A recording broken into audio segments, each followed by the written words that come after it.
আজকে সবার সম্মানিত সভাপতি উপস্থিত দলের নেতাকর্মীবৃন্দ, উপস্থিত এলাকার মুরব্বীর এবং সম্মানিত ব্যক্তিগণ, উপস্থিত মা বোনেরা, দাদা দিদিরা, নমস্কার, আসসালামু আলাইকুম। আর বক্তৃতা দেওয়ার শখ নাই, আসলে বক্তৃতা দিতে দিতে এক কথাই বলতে হবে। তারপরে একটা কথা তো বলতেই হবে। আপনাদের জল লাইনে যেখানে বসে আছেন, আমি এটা জল লাইনে যখন এসেছি থেকে মাঠের মধ্যে থেকে হেঁটে হেঁটে এসেছি। সমাজের কিছু উন্নয়ন করার জন্য চেষ্টা করেছি আজকে থেকে 40 বছর আগের থেকে। এইখানে এত সুন্দর জায়গা ছিল না, জল এরকম সুন্দর ছিল না। আমাদের নরম বিশ্বাস স্যার আমরা বলতে দিই যে আমার মেয়েরা কলেজে যেতে পারে, শান্ত তুমি আমাকে একটা কলেজ করে দাও। এখন আপনারাই বুঝেন এখানে একটা প্রত্যন্ত অঞ্চল, যখন রাস্তা নাই কিছু নেই, কলেজ কেন হবে? সেই কলেজটা তখন আমি যেভাবে আমরা করতে পেরেছি বলে আজকে আপনাদের মেয়েরা আজকে কলেজে পর্যন্ত পড়তে পারছে। কিন্তু আপনারা কি এই কলেজটার উন্নয়ন করেছেন? গত 30 বছরে করেন নাই। বিভিন্ন সরকার এসেছে, তারা করেনি। কিন্তু আমি চাইছিলাম এই কলেজটা ডিগ্রি হবে, অনার্স হবে, এই কলেজ থেকে MA পাস করবে আমার মেয়েরা, আমার ছেলেরা এখান থেকে পাস করবে। আপনাদের ছেলেমেয়েরা এখান থেকে MA পাস করতে পারে, অনার্স করতে পারে, এর চেয়ে কিছু আছে? সেটি কিন্তু 30 বছর আপনারা করতে পারেননি। কিন্তু আমি ওয়াদা দিতে পারি, আমি যদি একবার সুযোগ পাই এটা সেই পর্যন্ত আমি ওই ব্যক্তি গত 40 বছর পরীক্ষা দিতে এই পর্যন্ত এসেছি। আমি আপনাদের কাছ থেকে আমি লোকাল কোনো কাজের থেকে কমিশন খাবো না, চান্দাবাজি করবো না, ঘুষ খাবো না। যদি তাই না খাই, আপনার নেতাকর্মীরা ভালো থাকবে, সমাজও ভালো থাকবে, উন্নয়ন হবে।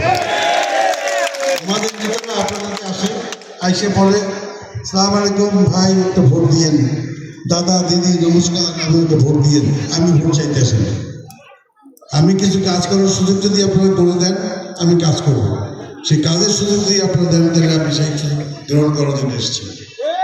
ভোট নিয়ে এইভাবে দাদা দিদি ভাই বন্ধু বলে ভোট নিয়ে তারা কি করেছে বিগত দিনে, গত 30-40 বছরে আপনারা যতজন নেতা এসেছে এই এলাকায়, উজিরপুর, পানিরপাড়া, বাবুগঞ্জ, বরিশাল, সবাই পকেট ভর্তি করছে। সবাই কেরালায় বাড়ি হয়েছে, সবাই আমেরিকায় বাড়ি হয়েছে, সবাই কেউ ইন্ডিয়ায় বাড়ি হয়েছে, কেউ লন্ডনে বাড়ি হয়েছে, কেউ অস্ট্রেলিয়ায় বাড়ি হয়েছে। তো এটা যদি হয় নেতার চরিত্র, তাহলে এলাকার উন্নয়ন কবে হবে? নেতা হয়ে যদি নিজের উন্নয়ন করে, তা আপনার উন্নয়ন কবে করবে? কাজে এটার জন্য এই যে উন্নয়ন হয়নি, সেজন্য কিন্তু নেতার দোষ না, দোষ কিন্তু এই যে বসে আছেন আপনাদের জন্যই নেতারা এই সুযোগ পায়। আপনারা নেতাদের বাড়িতে লাউ নিয়ে যান, মাছ নিয়ে যান, আপনার বড় নিয়ে যান, বিভিন্ন জিনিস গোপন নিয়ে যান। কেন নিয়ে যান? আপনি ভোট দিয়েছেন কি তাদের খাওয়াবার জন্য? না, সে কিছু আপনাদেরকে দেবে। নেতা আমাদেরকে নেতা চুজ করতেও আমি ভুল করেছি।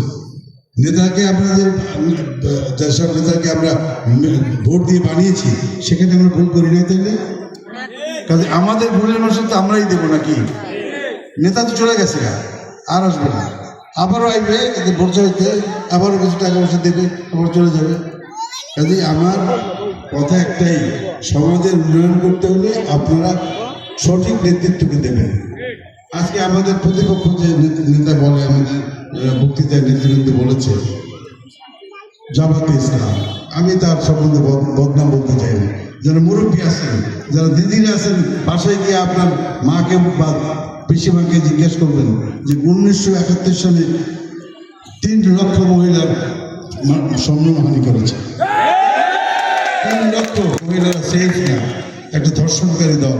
তারা 71 সালে স্বাধীনতার বিরোধিতা করেছে এবং আমাদের নিরহ মা বোনরা নিরাপত্তায় ঘুমোতে পারে না। এটা কি সত্যি না মিথ্যা? সেই দল এখন আজকে আমাদের বলতেছে, হিন্দুদের তো করছেই, সে তো বলতে চাই না, আমাদের যেহেতু মুসলমান দেশ, হিন্দুদের বেশি করছে, করছেই তো জানেন তো। এই জল্লায় আপনারা জানেন এখানে পাশে যে আমাদের আগুন জেলা থেকে 1200 হিন্দু এই এলাকায় আশ্রয় নিয়েছিল। আমি একটা মাস তাদের তদারকি করেছি। যে আমাদের কোনো রেকর্ড নাই, আমার দাদারও নেই, আমার বাবারও নেই, আমারও নেই। আমরা হিন্দু মুসলমান ভাই ভাইয়ের মধ্যে থেকেছি এবং তাদের পাশেই থেকেছি, তাদের বাড়ি খেয়েছি, তাদের সাথে ঘুমাইছি, তাদের সাথে খেলেছি। আমরা কাজে আমাদের ভিতরে ভেদাভেদ নেই। সেইটা মনে করে যদি আপনারা মনে করেন যে হ্যাঁ এই ধানের শীষকে যদি দেন, যেন তারেক রহমানের পক্ষ থেকে একটা কথা বলতে পারি, আমরা কিছু দিতে পারবো না পারলেও আপনাদেরকে শান্তিতে ঘুমাতে দিতে পারবো। সন্ত্রাসমুক্ত আমরা সন্ত্রাসমুক্ত সমাজ তৈরি করার চেষ্টা করবো, আমরা মাদক মুক্ত সমাজ তৈরি করার চেষ্টা করবো, আমরা চেষ্টা করবো আমাদের সাধারণ মানুষজন শান্তিতে ঘুমাতে পারে। বিগত দিনে আমরা শান্তিতে ঘুমাতে পারিনি, আপনারাও পারেননি। চাঁদা, এই চাঁদা দাও, আপনার বিল্ডিং আপনার টাকা দিয়ে বিল্ডিং বানাবেন, টাকা দিতে হবে, মগের মূল্য, এটাকে মগের মূল্য, আপনার টাকা আপনি দেবেন কেন? কাজেই এগুলোর থেকে বাঁচতে হলে আমাদেরকে যদি একবার সুযোগ দেন, আমাদের বিগত দিনে আমাদের দেশনেত্রী উনি আজকে আমাদের মধ্যে নেই, উনি কিন্তু দেশ থেকে ছেড়ে পালায়নি। উনি বলেছে এটা আমার দেশ, আর কই যাবো, আমার বিদেশ কোনো ঘর নাই, আমি এই দেশে থাকবো, এই দেশে থেকে ছেড়ে দিই। কাজে সেই নেত্রীর সন্তান আপনাদের সামনে এসেছি দুই একটি কথা বলার জন্য, আপনাদের সাথে মত বিনিময় করার জন্য। যদি আপনাদের ভালো লাগে তাহলে জনাব তারেক রহমানকে দেশের নেতৃত্ব দেওয়ার জন্য ধানের শীষকে ভোট দেবেন। আমাকে ভোট দেন না, ধানের শীষ দিতে পারবেন না। এবং আপনাদেরকে বিবেক দিচ্ছে, আপনাদেরকে বুদ্ধি দিচ্ছে আল্লাহ তাআলা। ভগবান কি দেয় নাই বলেন? এই যে আপনাদের গীতা পাঠ করছে, এটা শ্রীকৃষ্ণ অর্জুনকে যুদ্ধে লিপ্ত করার জন্য উনি ওই যে কথাগুলো বলেছে সেটাই গীতা, সেই গীতার থেকে পাঠ করছেন আজকে। তো সে কি খারাপ কথা বলছে? গীতা কি বলছে একটা মুসলমান মানুষ একটা মানুষ মেরে ফেলা বলছে? কোরআন শরীফে বলছে যে একটা হিন্দু মেরে ফেলেন? আছে কোনো তার ধর্ম? ধর্ম তো যার যার ধর্ম সে করে। এবং আমাদের উজিরপুরে ধর্ম নিয়ে আমাদের কোনো গণ্ডগোল হয়েছে বিগত কত বছরে আমি জানি না হয়েছে কিনা। আমরা তো মিলেমিশি আছি নাকি? আমরা তো হিন্দু মুসলমান যারা আছি এই সমাজে, আটটা জল্লা বিভিন্ন এলাকায় যারা আছে কম বেশি আমরা মোটামুটি মিলেমিশি তো আছি। কাজে আপনাদেরকে এইটা বলতে পারি যে উন্নয়ন যদি হয় সেখানে মুসলমানের জন্য বেশি, হিন্দুদের জন্য কম, এরকম কিছু হবে না। এবং জল্লা এমন একটা জায়গা, দুর্গম একটা এলাকা, এখানে রাস্তাঘাট আমি এখনো দেখেছি, আসার পথে দেখি আমি, সেদিন আমি কীর্তনে এসেছিলাম তখনও দেখেছি এই রাস্তাঘাট উন্নয়ন একান্ত প্রয়োজন। যদি কমিউনিকেশন ভালো হয়, চলাফেরা করতে মানুষ যদি সুযোগ পায় তাহলে সেখানে উন্নয়ন হয়। যদি কমিউনিকেশন ভালো না থাকে উন্নয়ন হবে না।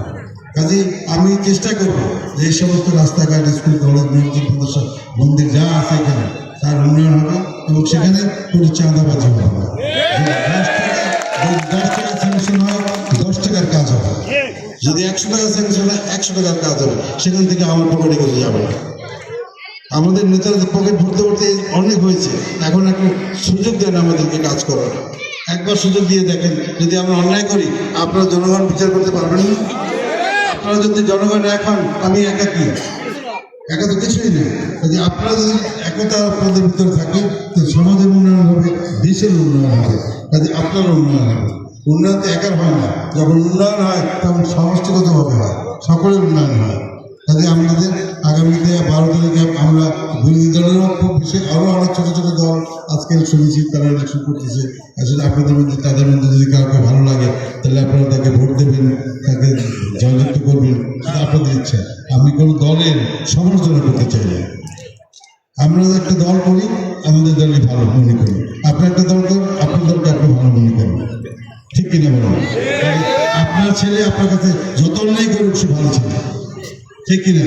ঠিক অমনিভাবেই আপনি যদি কোনো দলকে ভালোবাসেন সেটা আপনার বিবেকের ব্যাপার, আপনার নিজের ইচ্ছার ব্যাপার, সেখানে আমাদের কিছু বলার নেই। সেজন্য আমি কোনো দলের সমালোচনা করতে চাই না। তবু জামাতের জন্য যেটা বলেছি না বললেই নয়, এবং তারা দু একটি কথা বলে যে তাদেরকে আমি আশা করেছিলাম তারা বলবে না, আমি বলবো না, কিন্তু তারা বলে বলেই বলতে হয়েছে যে মা বোনরা তাদের ইজ্জতের সেফ থাকবে না, তারা যে কোনো বিপদে পড়তে পারে যদি জামাতকে ভোট দেয়।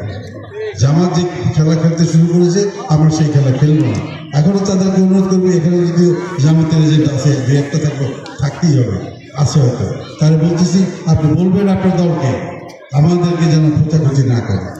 আমরা ভদ্র এবং আমরা সমাজের কাজ করতে চাই, আপনারাও সমাজের কাজ করতে চান, তাহলে বিভেদটা কোথায়? বিভেদটা ওইখানেই যে আপনাদের বিগত দিনের ইতিহাস জঘন্য, নোংরা, তাই আমরা আপনাদের কথা বলি। আজকে আপনারা সবাই এসেছেন, এতক্ষণ অনেক বক্তার বক্তব্য শুনেছেন, ধৈর্য ধরে বসেছিলেন, দিদিরা এবং মায়েরা, বোনেরা এবং ভাইয়েরা, বন্ধুরা, এই জন্য আপনাদের সকলকে ধন্যবাদ জানাচ্ছি।